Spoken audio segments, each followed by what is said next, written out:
Banking, the greatest scam on earth. Thomas Jefferson said, "I believe that banking institutions are more dangerous to our liberties than standing armies.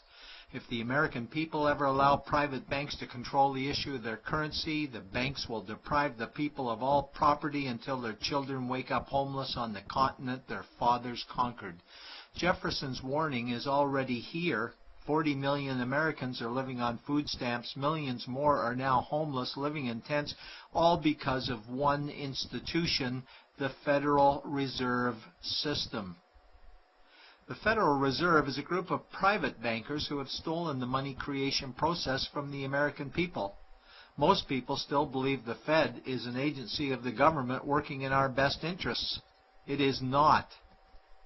There is no greater form of evil in the world today, so let's explore the banking scam. None of us have ever been taught anything about money. The reason is to prevent us from learning the truth that money is a trick and money is a trap. When solving any crime, there's a universal truth: follow the money, but with the banking scam, follow it backwards. Where does money come from? The world's money supply is always growing. Where does all the new money keep coming from? Money comes from privately controlled global banks like the Federal Reserve System. They create money every day, which increases the world's money supply. Because all banks are either owned or controlled by private bankers, the real question is, how do private bankers create new money? And the answer is they create it out of thin air. Bankers create money out of nothing. They make it up. It is a fiction. Wow. Godlike power to create something of value out of nothing. A stroke of a keyboard and money is created.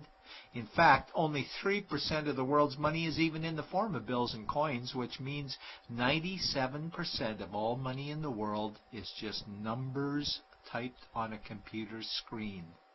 This is part one of the banking scam. Money is created out of nothing. The second part of the scam is this phony money is issued as debt. What is debt exactly? Well, when you consider we work our whole lives to pay it off, you could say debt is slavery. But whose debt is this phony money? It's our debt, all of it. It's our debt when we use credit cards, we get student loans, borrow money for mortgages, all bank borrowing. And it's our debt, again, when the government borrows, which is each and every day. In today's world, money is debt, and debt is money, and don't forget the interest charges. Money equals debt, and debt equals slavery. Therefore, money equals slavery. Our monetary system is a carefully concealed system of slavery. Why? Because our government can create the same money for free with no interest charges, just like they used to, as the Founding Fathers designed it inside the United States Constitution for our protection against private bankers. The third part of the banking scam is very evil. When bankers create money from nothing and issue it as debt, they only create the principal portion of the debt. They do not create the money for the future interest payments. There is not enough money in existence for all of us to make our interest payments. In fact, our money creation system is even mathematically impossible. Money issued by the banks, principal debt, does not equal the money demanded back to the banks, principal plus interest. We are forced to play a game of musical chairs to see who can make their debt repayments. This guarantees a world of bankruptcy, competition, and scarcity of money. For example, we go to the bank to borrow money for a house, let's say $100,000. The moment we sign the loan document, the bank creates the money out of thin air. A $100,000 debit gets registered for us and a $100,000 secured credit for them. Then one of two things happens.